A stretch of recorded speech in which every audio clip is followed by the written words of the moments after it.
तोहर पर्सनालिटी देख के मन करा था ना कि मोटरसाइकिल के पीछे बैठा के हौच हौच ब्रेक मारी। कुत्ता के कुत्ता रहबे ना सुधरबे।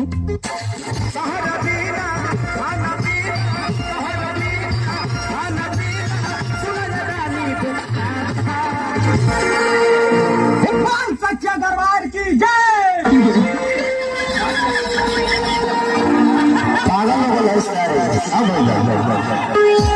हम निगाह की सुना रहना देना खाना पीना बेकार दे दो तो वो सच्चे दरबार की जय।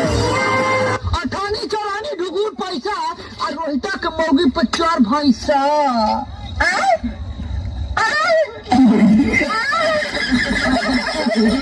जा के मर जा कहीं, बहुत पीछा छूटी। हम तो परेशान हो गए बारी थोड़ा से। परेशान हो गई बारी भूसड़ी कमा के खियाई हम परेशान हो तू।